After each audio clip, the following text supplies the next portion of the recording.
글을 쓸 때에 그것이 편지든 소설이든 어떤 글이든지 간에 제일 작가들이 힘들어하는 것이 뭐냐면 첫 문장이에요. 예전에는 우리가 위문 편지도 쓰고 또 연애 편지도 쓰고 편지를 많이 썼지만 지금은 이제 문자도 하고 뭐 메일도 있고 그래서 편지를 잘 안 씁니다만 어떤 글을 쓸 때에 제일 힘든 것이 첫 문장, 첫 시작을 무엇으로 할 것인가. 그래서 오랫동안 끙끙거리다가도 그 첫 문장만 딱 쓰여지면 그 글이 단번에 완성되기도 한단 말이죠. 처음 시작이 중요하고 또 마지막도 중요해요. 마침표를 무엇으로 찍을 것인가. 그래서 이 글을 시작했는데 이제 끝낼 때에 정말 이게 좀 어설프게 끝내게 되면 이게 끝난 건가 안 끝난 건가 이렇게 할 수도 있단 말이죠. 그래서 사도 바울이 하나님께서 좀 허락하셔서 고린도에 이 편지를 쓸 때에 편지를 시작해서 쭉 16장까지 써오면서 이제 이 편지를 마무리할 때가 됐어요. 그래서 고린도 교회 이 편지를 시작한 동기는 뭐냐면 고린도 교회에 문제가 있고 또 고린도 교회에서 또 질문하는 내용들이 있고 해서 이 편지를 쓰게 됐는데 고린도 교회는 이 파벌의 문제가 있었잖아요. 나는 누구 파야? 이런 파벌의 문제가 있었고 또 음행의 문제가 있었어요. 또 성도들 간에 이런 궁금한 내용들, 잘못 오해하고 있는 부분들도 있었는데 그래서 사도 바울은 결혼에 대해서 우상 숭배에 대해서 성만찬에 대해서 그리고 성령의 은사에 대해서 기록하고 있고 우리가 지난주까지 걸쳐서 몇 주에 걸쳐서 살펴본 것처럼 부활에 대해서 오해하고 있고 또 그 부활을 부인하는 자들에 대해서 부활에 대한 논증을 또 펼쳤단 말이죠. 그래서 이제 이 고린도전서를 마무리 지으려고 하는 이제 마지막 단계에 와 있는데 사도 바울은 이 고린도전서를 어떻게 마무리 짓고 있느냐면 제가 이 고린도전서를 보면서 이런 생각을 했어요. 사도 바울이 고린도 교회에 여러 가지 문제가 있어서 이제 그 문제를 책망하고 또 그 질문에 대해서 답변하고 하면서 편지를 써왔는데 이제는 고린도 교회를 향해서 너희가 교회가 교회 되게 하는 일이 중요하다. 이제 고린도 교회가 세워졌는데 고린도 교회를 세우는 것이 아니라 세워진 고린도 교회를 교회답게 해야 된다 하면서 이 편지를 마무리 짓고 있다. 그래서 교회를 교회되게 하는 일은 너무나도 중요한 거잖아요. 그죠? 인간이 인간답지 못하면 그건 안 되잖아요. 회사는 회사다워야 한단 말이죠. 그래서 거짓된 회사가 되고 잘못 거짓된 인간이 되면 안 되는 것처럼 우리 집사님 기도하신 대로 예수님의 피값으로 사신 교회는 교회다워져야 한다. 그래서 어떻게 하면 교회를 교회되게 할 수 있을까? 교회를 교회되게 하는 것은 무엇일까? 그래서 이 본문을 통해서 세 가지 단어를 통해서 교회를 교회되게 하는 내용을 살펴보려고 해요. 먼저는 하나님께서 사도 바울을 통해서 이 고린도전서를 기록하실 때에 16장 1절부터 4절까지는 뭐에 대한 말씀이냐면 헌금에 대한 말씀이에요. 헌금에 대한 말씀인데 이 강의 설교, 그러니까 본문을 한 절 한 절씩 다 읽어가면서 하는 설교의 특징 중에 하나가 뭐냐면 그냥 넘어갈 수 없다는 거예요. 성도들이 이 본문을 읽고 싶고 하고 또는 읽고 싶지 않고 하는 것을 떠나서 이건 처음부터 끝까지 다 설교해야 되는 거예요. 그러다 보면 목사는 따로 본문을 정하지 않아서 좋기도 하지만 어떤 때는 이 본문을 정말 넘어가고 싶은 본문도 있어요. 성도들이 시험 받겠다. 성도들이 이 본문을 안 좋아할 수도 있겠다. 하지만 그건 넘어갈 수 없단 말이죠. 오늘 본문이 그런 거예요. 헌금에 대해서 얘기할 때에 또 헌금 얘기하고 교회는 맨날 헌금 얘기 그렇게 오해하는 성도도 있을 수 있지만 이것은 제가 하는 말이 아니라 하나님께서 지금 고린도전서를 기록하시면서 마지막으로 성도들에게 하시는 말씀이 헌금에 관한 말씀이에요. 그래서 이 헌금이 어떤 헌금이냐면 예루살렘 교회, 지금 모교회가 예루살렘 교회잖아요. 성령 강림 이후에 예루살렘 교회가 세워지고 그 예루살렘 교회를 시작으로 이방의 교회들이 세워지고 사도 바울의 전도를 통해서 고린도 교회도 세워지고 했는데 이 예루살렘 예루살렘의 이 이스라엘 지방에 가뭄이 들었어요. 흉년이 들어서 아주 사람들이 먹고 사는 문제가 어려워졌고 그 일로 말미암아 교회도 마찬가지였단 말이죠. 그리고 또 예루살렘 교회는 이 가뭄으로 어려움을 겪을 뿐만 아니라 많은 핍박이 있어서 성도들이 아주 어려움을 겪고 있는 교회였어요. 그래서 초흥에서 뭘 결정했느냐면 도와줍시다 해서 사도 바울이 고린도 교회뿐만 아니라 갈라디아에 있는 교회에도 이 고린도 교회를 이제 예루살렘 교회를 도와주도록 이미 말을 해놨다는 거야. 그러면서 이 고린도 교회에 대해서도 너희가 그 헌금을 준비해라 하면서 헌금에 대한 말씀을 하는데, 이 예루살렘 교회가 어려움을 겪고 있을 때에 고린도 교회가 뭐로 도울까? 뭐로 도우냐면 헌금으로 돕는데, 그 헌금을 뭐라고 부르냐면 3절 보세요. 내가 이를 때에 너희가 인정한 사람에게 편지를 주어 너희의 은혜를 예루살렘으로 가지고 가게 하겠다는 거야. 그러니까 너희가 믿을 만한 사람을 추천해 주면 그 사람 편에 너희가 거둔 헌금을 들려서 예루살렘에 가도록 하겠다. 그런데 너희가 준 그 은혜를 가지고 가겠다는 거야. 그러니까 누군가를 위해서 하는 헌금, 누군가를 도와주는 일은 은혜를 베푸는 일이다. 지금 이렇게 말씀하고 있단 말이죠. 그래서 여러분, 예루살렘 교회는 어찌 보면 규모 면에서는 이 고린도 교회보다 더 클 수도 있잖아요. 베드로가 설교할 때 3,000명, 5,000명 막 이렇게 주님 앞에 돌아왔으니까. 하지만 뭐가 큰 교회일까? 목회자들, 목사님들이 이렇게 만나서 대화하면 교회 얘기밖에 뭐 하겠어요? 목사님들이 뭐 보링 치는 얘기를 하겠어요? 뭐 산에 가는 얘기를 하겠어요? 주로 자기 교회 얘기, 어떤 일이 있었고, 어떤 좋은 일이 있었고, 또 어떤 어려움이 있었는지를 말씀하는데, 대부분 교회의 크기를 뭘로 다 가늠하느냐면 몇 명 모여요. 성도가 몇 명 모여요. 그리고 헌금은 얼마나 모여요. 코로나19 때문에 헌금이 많이 줄었죠. 하면서 교인 성도 수, 그 다음에 헌금 액수를 가지고 교회 크기를 가늠하고, 헌금이 많이 거치고 또 성도가 많으면 큰 교회 목사고 윤후관 목사인 것처럼 이렇게 일반적으로 이렇게 받아들여지잖아요. 하지만 지금 오늘 본문에 보니까 고린도 교회가 예루살렘 교회보다 성도가 많은지, 헌금을 더 많이 거뒀는지, 부자가 많이 살고 있는지 그건 모르지만, 큰 교회는 어떤 교회냐면 다른 교회를 도울 수 있고 남을 도울 수 있는 교회는 큰 교회인 줄로 믿습니다. 우리 교회가 여러 선교사님들, 여러 교회, 또 여러 단체를 후원하고 있잖아요. 물질적으로 이렇게 후원하고 있는데, 우리가 후원하고 있는 외국에 있는 선교사님들을 후원하는데, 그 선교사님들이 현지에서 현지인들을 상대로 목회하시는 분들이 있어요. 러시아 같은 경우도 이렇게 보면 그 교회 사진을 이렇게 보내오는데, 예배당도 우리보다 훨씬 크고 성도들도 우리보다 훨씬 많아요. 그런데 우리는 그 교회를 돕고 있다. 그런 면에서 우리 교회는 성도가 많은 교회, 예배당이 규모가 큰 교회보다도 더 큰 교회가 되는 줄로 믿어요. 저는 그런 마음을, 그런 믿음을 갖고 있단 말이죠. 그래서 어떤 교회가 큰 교회냐면 많이 모이는 헌금 액수가 많은 교회가 아니라 누군가에게 베풀고 도와줄 수 있는 교회가 큰 교회다.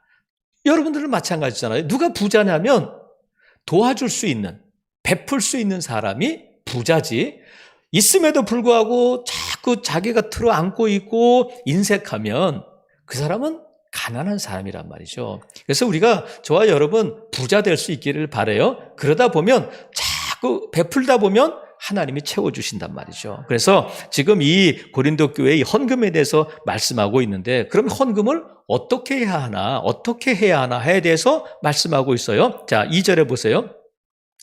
매주 첫날에 하라는 거예요. 매주 첫날에. 첫날은 주일이잖아요. 매주 우리 달력이 주, 일, 월, 화 이렇게 돼 있잖아요. 주일에 빨간 글씨로 돼 있잖아요. 그래서 신약의 안식일이 주일인데, 벌써 이 초대교회는 주일이 안식일로 지켜주고 있었다는 거잖아요. 매주 첫날에 모아두어서 너희가 주일에 헌금을 할 수 있도록 미리 준비해야 된다는 거야. 그래요. 헌금을 어떻게 해야 되냐면, 우리가 여러분 그런 실수를 하지 않기를 바라요. 요새 TV 프로나 아니면 이렇게 인터넷 같은 데 보면 이런 제목들이 많아요. 어쩌다 아내, 어쩌다 FC 이렇게 하다 보니까 그렇게 됐다는 거예요. 여러분이 주일에 헌금을 잊어먹고 와서 헌금 때가 돌아갈 때에 헌금을 해야 된다. 헌금을 준비 안 해서 그냥 주머니를 뒤적뒤적 하다 나왔는데 어쩌다 10,000원이야. 근데 평소에는 1,000원 했었는데 10,000원짜리가 나왔는데 그날따라 어디에 쓰기 위해서 50,000원짜리를 갖고 왔는데 어쩌다 50,000원이 나오면 어떡하겠어요, 여러분?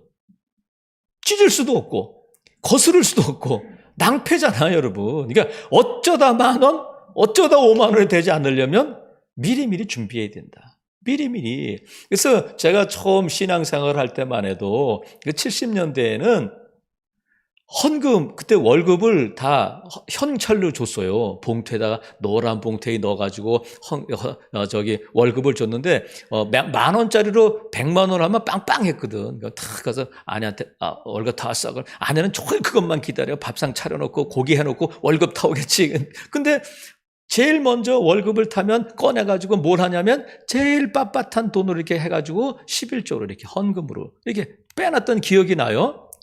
그리고 새 돈이 모자라면 다리미로 다렸다, 이렇게. 다리미로 다렸다. 그리고 그 돈을 더 빳빳하게 하기 위해서 성경책에다 이렇게 책갈피처럼 꽂아놓고 있었단 말이죠. 근데 그것이 한두 사람이 아니라 그냥 너무 당연한 것처럼 하나님 앞에 드릴 때에 깨끗한 것으로 제일 깨끗한 돈을 드리자. 그래서 이것도 안 되고 저것도 안 되면 미리 은행에 가서 돈을 가서 새 돈으로 바꿔주세요 해가지고는 그 돈을 헌금 봉투에 넣어서 하나님 앞에 드렸단 말이죠. 지금 그런 얘기를 하면 이거 목사님 온라인으로 하는데 지금 돈이 똑같은 돈이지.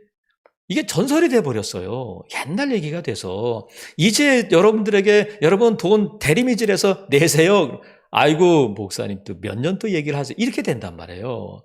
근데 여러분, 우리가 하나님 앞에 드릴 때에 정말 중요한 것은 마음이잖아, 마음. 우리가 돈이 빳빳하냐? 빳빳한 돈은 하나님이 좋아하셔. 어떤 분이 그런 글을 썼더라고요. 교회를 다니다가 절에 다니는 남편을 만나가지고 불교가 됐어요. 그래가지고 아이를 데리고 그 절에 갔는데 절에 갔더니 자기 나이만큼 500원짜리 동전을 넣는 게 있다는 거야. 이웃 돕기 하기 위해서. 그래서 제가 동전을 바꿔 동전을 냈더니 아이가 물어보더래. 엄마, 부처는 동전을 좋아해? 부처가 돈 달라고 해? 이렇게 물어보더라는 거예요.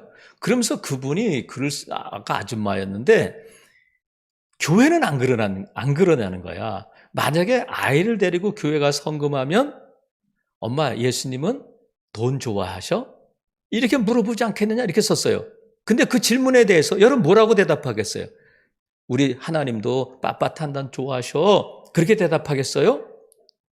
지금은 우리 교회 성도가 아닙니다만 부활주일에 할머니 권사님이 저에게 그런 얘기를 들려주셨어요. 어떤 얘기냐면 아침에 손주들을 데리고 주일학교를 오는데 그날이 부활주일이어서 부활주일 헌금을 넣어서 갖고 오는데 손에 이렇게 들고 왔다는 거예요. 차를 타고 오는데 그 손녀는 유치원생이고 그 손주는 초등학교 2학년이었는데 그 차를 타고 오면서 손녀가 물어보더래요. 손에 들고 있으니까 헌금 봉투 들고 있다가 할머니 헌금 봉투 접으면 안 돼? 이렇게 물어보니까 할머니가 접어도 돼 이렇게 말했다는 거예요. 그러니까 아이가 생각할 때는 헌금 봉투는 접으면 안 된다. 이걸 생각하고 있었던 거예요. 그래서 이걸 주머니에 넣어야 되는데 계속 들고 다니기도 불편하니까 할머니한테 허락을 받는 할머니 헌금 봉투를 접어도 돼? 그랬더니 접어도 돼. 그래가지고 접었는데 옆에 있던 오빠가 뭐라 그러냐면 근데 너무 세게 접지 마. 하나님 마음 아프셔. 그랬다는 거예요. 너무 세게 접지 마. 하나님 마음 아프셔. 그러니까 얘들은 주일학교 학생인데 하나님의 마음을 지금 생각하고 있는 거예요. 여러분 그걸 볼 때 뭘 그렇게까지 이놈아 괜찮아 아무렇지도 않아 이렇게 말해서야 되겠어요? 그 아이의 마음을 인정해 줘야 되잖아요. 우리 어른들이 부끄러워해야 되잖아요. 아이들도 헌금 봉투 접으면 안 되는 걸 알고 잘못된 믿음이라고 말할 수 없잖아요. 너무 세게 접지 마. 하나님 마음 아프셔. 근데 여러분, 헌금 봉투를 접어서 하나님 마음이 아프신 것이 아니라 돈 들고 벌벌 떠는 우리 손 때문에 하나님 마음이 아프시지 않을까. 하나님 앞에 어떻게 드리면 되냐면 미리 준비해서 우리가 인색하지 않도록 드려야 되는 줄로 믿어요. 그것이 2절에 나와 있잖아. 2절에 보니까 매주 첫날 너희가 각 사람이 수입에 따라 모아둬서 드려야 된다는 거야. 수입에 따라서. 그러니까 어떤 분들은 수입에 넘치게 드리시는 분들도 있어요. 아니 이렇게 헌금해가지고 뭘 먹고 사나 어떻게 사나 하시는 분들도 있어요. 그런데 지금 헌금을 어떻게 하라고 말씀하시냐면 수입에 맞게 해야 된다는 거예요. 수입에 맞게. 그러면 이렇게 말씀하실 수 있어요. 아니 목사님, 저는 헌금은 80% 마음은 20% 이렇게 드려요. 마음이 중요하잖아요. 물론 마음이 중요해요. 아까 말씀드린 것처럼 어린아이들의 그 마음이 중요하잖아요. 하지만 예수님이 뭐라고 말씀하시냐면 너희 마음이 있는 곳에 돈이 있다. 돈이 있는 곳에 너희 마음이 있다. 그래서 헌금을 많이 드리는 사람이 힘에 부치도록 드리는 사람이 믿음이 좋다. 그 사람을 하나님이 기뻐하신다. 그 헌금이 귀하다. 꼭 이렇게 말할 수는 없어요. 반대로 그렇다면 헌금을 적게 드리고 마음을 많이 드리는 사람이 믿음이 좋고 하나님이 기뻐하시는 사람이라고도 말할 수 없잖아요. 중요한 것은 우리가 정말 내 사정에 맞게 그리고 조금 더 오버해서 드리는 것이 적당한 헌금인 줄로 저는 믿습니다. 그래서 우리 하나님 앞에 드릴 때에 내 수입에 맞는 것에서 조금 더. 여러분 보세요. 제가 군대 얘기를 또 합니다만 제가 벌써 수십 년 됐잖아요. 제대한 지가 벌써 언제야 지금. 근데 지금도 기억나는 게 뭐냐면 제가 그때 기합을 받아서 그래요. 아주 추운 겨울날 우통을 다 벗고 팬티바람에 눈 위에서 이렇게 기합을 받았는데 육사 나온 소대장이 그렇게 기합을 많이 줬어요. 지금 같으면 뭐 인권유린이다 뭐 해가지고 막 난리가 날 텐데 그때는 그런 게 없었으니까 추운 겨울날 우통을 다 벗겨놓고 이렇게 서가지고 일장 연설을 하는 거예요. 근데 그 양반의 저 소대장의 연설의 마지막은 주제는 늘 뭐냐면 마지막 한 방울이 잔을 넘치게 한다. 마지막 한 방울이 잔을 넘치게 한다. 지금도 그게 기억이 나요. 하도 그 추운 겨울에 우통을 벗고 그 소리를 들어가지고 마지막 한 방울이 잔을 넘치게 한다. 맞는 말이잖아요. 우리가 내 힘에 맞게 수입에 맞게 드렸으면 찰랑찰랑해. 넘치진 않아.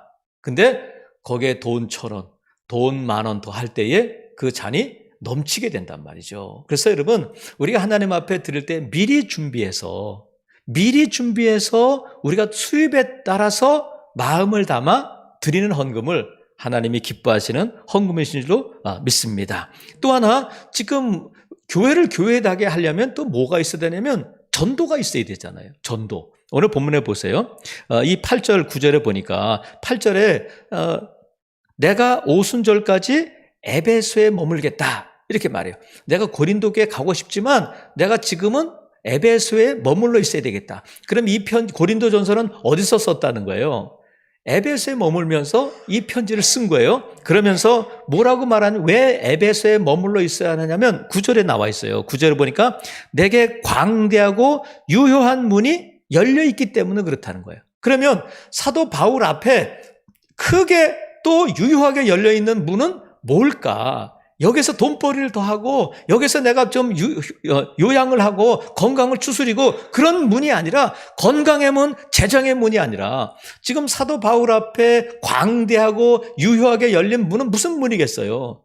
전도의 문이잖아요. 전도의 문. 그러니까 사도 바울은 왜 에베소에 머물러 있겠다고 말하냐면 그 이유가 전도 때문이라는 거예요. 다른 거 없이 이 성에 이 에베소에 하나님이 택하신 사람들이 많이 있다. 그래서 나는 이 성에 여기에 에베소에 머물러 있어야 되겠다. 이렇게 지금 말하고 있는 거예요. 그래서 이 머물러 있는데 그러면 전도할 때에 사도 바울이 복음을 전하기만 하면 아멘 아멘 할렐루야 하고 예수님께 돌아왔느냐면 그러지 않고 9절에 보세요. 내게 광대하고 유효한 문이 열렸으나 그러나 대적하는 자들이 많다는 거야. 전도 못하게, 복음을 전하지 못하도록 방해하고 또 막고 또 그 사도 바울을 어떻게든지 해하려고 하는 자들이 한두 명이 아니라는 거예요. 그럼에도 불구하고 사도 바울은 이 복음을 전하는 일을 중단하지 않고 에이, 이제는 내가 고린도로 가야 되겠다. 딴 데로 가야 되겠다. 에이, 못하겠다 하고 에베소를 떠나고 포기한 것이 아니라 끝까지 거기에 남아서 한 명이라도 더 전도하고 한 사람이라도 더 예수를 믿게 하도록 하기 위해서 대적자가 많음에도 불구하고 그곳에 남아 있어야 되겠다는 거야. 사랑하시는 성도 여러분, 하나님께서 지금 교회를 교회다게 하려면 이 전도의 문이 열려야 되는데 누가 그 문을 여느냐면 저와 여러분이 한 사람 한 사람이 모두 그 문을 열어야 한다. 그러면 사도 바울은 에베소에 머물러야 하는 이유, 에베소에 머무는 이유가 전도의 문이 열려 있기 때문인데 오늘 저와 여러분이 오늘 이 자리에 있고 저와 여러분이 이 나라에, 이 땅에, 지금 이 세상에 남아있는 이유는 뭐냐면 한 영혼을 주님 앞에 돌아오게 하기 위해서 그 사명 때문에 하나님께서 저와 여러분에게 호흡도 주시고 건강도 주시고 믿음도 주신 줄로 믿습니다. 여러분, 사도 바울을 통해서 하나님이 복음을 전하게 하실 때에 그냥 순탄하게 복음을 전하게 하신 것이 아니라 대적자들이 있었는데 여러분, 전도는 어렵잖아요. 전도는 쉽지 않잖아요. 하지만 전도는 쉽지 않지만 불가능한 일은 아니다. 전도는 쉽지 않지만 불가능한 일은 아니다. 왜냐하면 고린도 교회를 세울 때에 사도 바울을 통해서 하나님이 뭘 가르쳐 주셨냐면 심은 자가 있다. 물 준 자도 있다. 그런데 자라게 하시는 분은 오직 하나님이 자라게 하신다.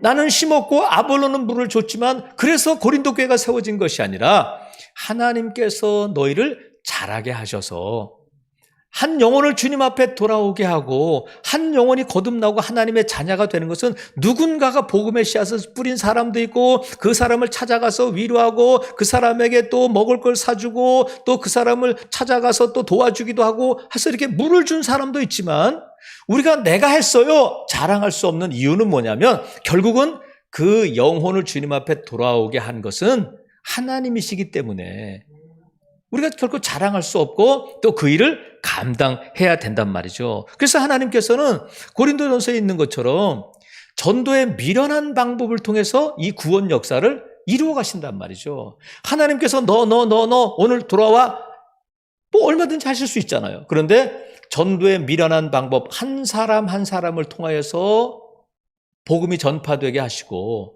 하나님 앞에 돌아오게 하신단 말이죠. 살아가시는 성도 여러분, 예수님께서 너희는 온 천하에 다니며 만민에게 복음을 전파하라. 이것이 저와 여러분에게 주신 예수님의 지상 명령이고 예수님의 유언과도 같은 말씀입니다. 아무쪼록 사랑하시는 성도 여러분, 우리가 복음을 전할 때에 우리가 전도할 때에 교회를 교회되게 할 수 있어요. 60, 70년대에는 목회자들이 지금 우리보다 선배 목사님들은 후배 목사들을 많이 염려해요. 어떤 면에서 염려하냐면 우리가 목회할 때는 60, 70년대에는 십자가만 세우면 교회가 됐다는 거예요. 십자가만 세우면 사람들이 몰려왔다는 거예요. 그런데 지금은 안 되잖아요. 그래서 지금은 교회가 안 돼, 개척하면 안 돼 이렇게 말해요. 과연 그 말이 후배들을 위한 말이고 그 말이 과연 성경적인가? 아니잖아요, 여러분. 내가 하는 것이 아니라 시대가 하는 것이 아니라 하나님께서 그 일을 하신다. 그래서 지금도 여전히 하나님이 부르시는 영혼이 있고 하나님께서 택하신 영혼이 있고 그 영혼을 누구에게 맡겨주셨냐면 저와 여러분에게 맡겨주신 줄로 믿습니다. 그래서 교회를 교회되게 하는 일은 전도하는 일이다. 헌금과 전도. 그 다음에 또 교회를 교회되게 하는 일에 뭐가 있느냐면 자 10절 보세요. 사도 바울이 뭐라고 편지를 쓰고 있느냐면 디모데를 보낸다는 거예요. 디모데가 이르거든 너희는 조심하여 그로 두려움이 없이 너희 가운데 있게 하라. 이는 그도 나와 같이 주의 일을 힘쓰는 자임이라. 디모데는 누구냐면 주의 종이다. 목회자인데 내가 이 디모데를 너희에게 보낸다. 그런데 너희가 그럴 줄 좀 잘 섬겨라. 이렇게 말씀하고 있어요. 그래서 교회를 교회다고 하는 일에는 뭐가 있어야 되냐면 섬김이 있어야 된다. 섬김이. 헌금과 전도와 함께 섬김이 있어야 되는데 누구를 섬기느냐면 주의 종을 섬겨야 된다는 거야. 여러분, 지금 제가 이것을 말을 만들어내는 게 아니잖아요. 여러분, 저를 좀 잘 섬겨주세요. 그러기 위해서 이걸 하는 것이 아니라 오늘 본문에 그 내용이 나와 있단 말이죠. 이 사도 바울이 자기의 영적인 아들이잖아요. 아들 디모데를 이 교회의 목회자로 파송하면서 부탁하는데 이 아버지의 마음이 그대로 이 편지 내용에 들어가 있는 거예요. 뭐라고 말하냐면 너희가 10절 디모데가 이르거든 너희는 조심하여 그로 두려움이 없게 하라는 거야. 그러면 이 디모데가 순교를 두려워하겠어요? 디모데가 뭐 가난을 두려워하겠어요? 질병을 두려워하겠어요? 뭘 두려워하겠어요? 고린도 교회 성도들을 두려워하지 않게 좀 잘 섬겨달라는 거예요. 여러분, 목회자가 성도들을 두려워하면 목회가 되겠어요? 안 되겠어요? 성도들의 눈치를 보면 그 교회가 되겠어요? 안 되겠어요? 근데 성도들이 은연중에 난 안 그래요. 난 목사님 잘 섬겨요. 목사님 편이 하면서도 안 그런 경우가 있어요. 벌써 눈짓이 다르고 벌써 행동이 다르고 말도 잘 안 하고 그러면서 뭐예요? 불편하게 한단 말이에요. 사랑하시는 성도 여러분, 지금 사도 바울이 고린도 교회에 그로 두려움이 없게 하라 하는 것은 디모데는 나이가 어려서 그러잖아요. 디모데는 유약하고 위장이 안 좋고 병이 있어서 그렇잖아요. 그게 아니란 말이죠. 여러분, 그러면 더 잘 섬겨야죠. 그래서 목회자가 성도들 눈치를 안 보고 목회할 수 있도록 하는 것이 섬김이에요.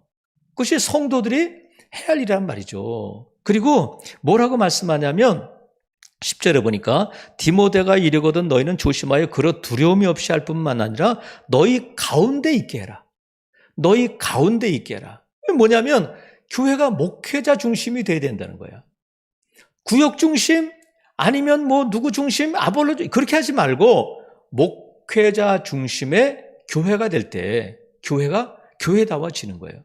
그래서 여러분, 이 성도들이 목회자 중심이 되지 않고 자꾸 겉도는 구경꾼 같은 성도가 있을 수 있잖아요.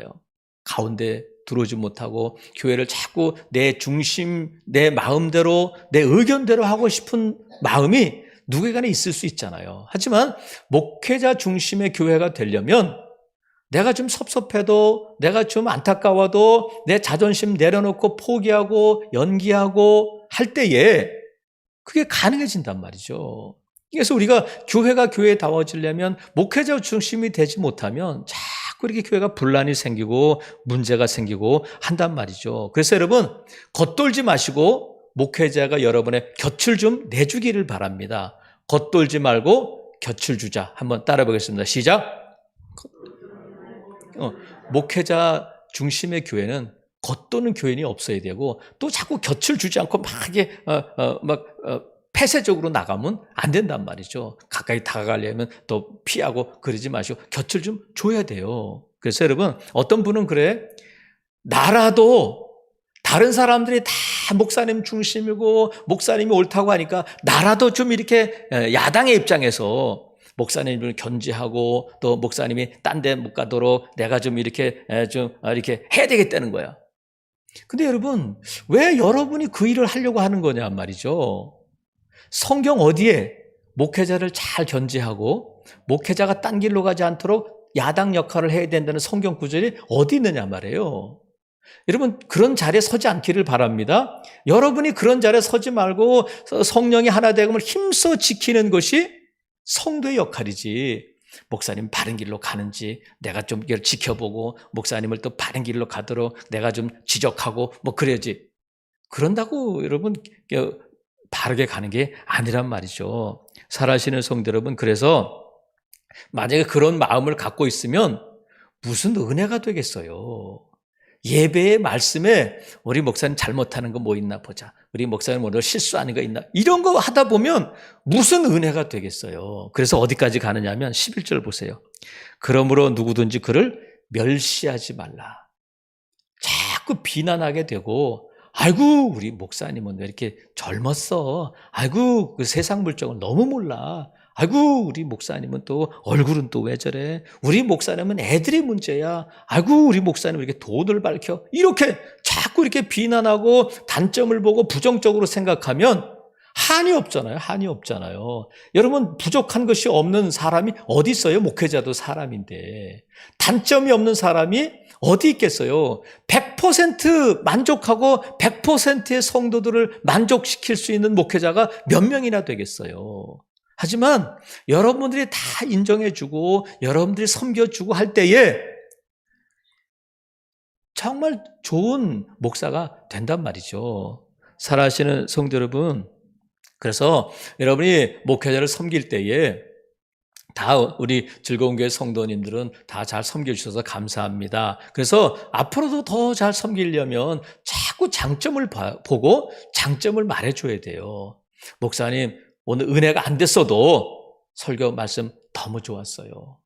오늘 저는 아주 그냥 일어나기가 싫었어요. 막 이렇게 오버해서, 오늘 저는 설교가 막 5분밖에 안 걸린 것 같았어요. 막 이렇게 해줘야지. 목회자가 진짜인지 알고 막 물불 안 가리고 할 거 아니에요. 살아가시는 성도 여러분, 그것이 목회자를 섬기는 일이다. 왜 그래야 하느냐면 10절 보세요.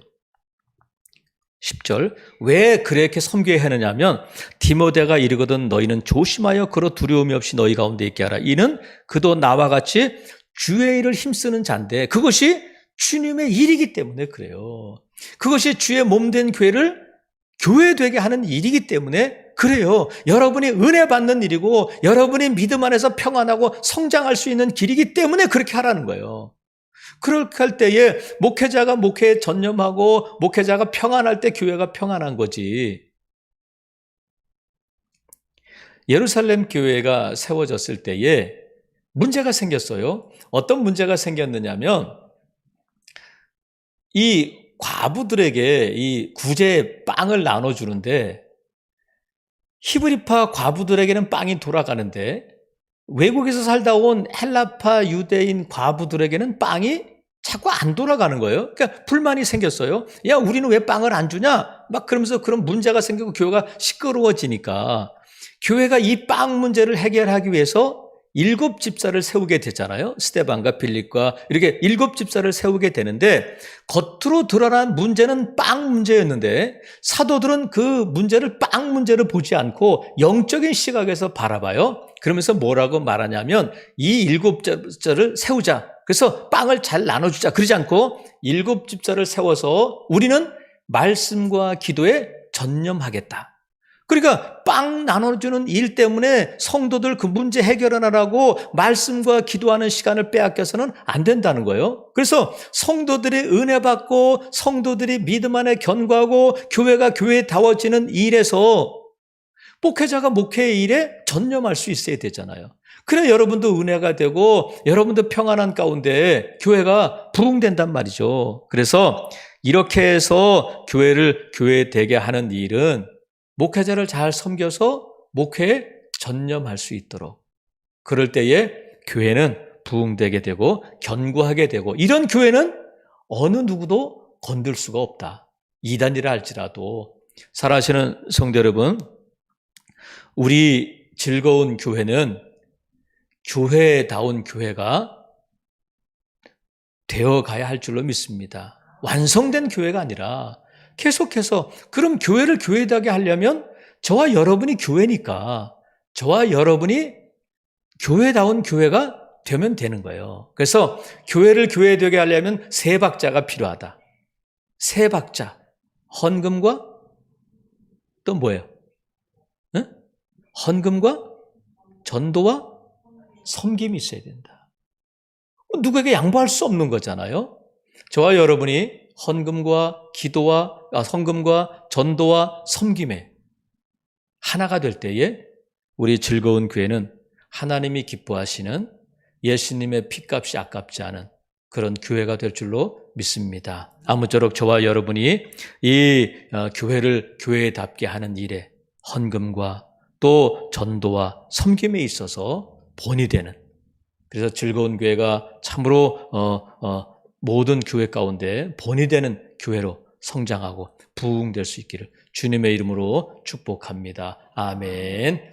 기도하겠습니다.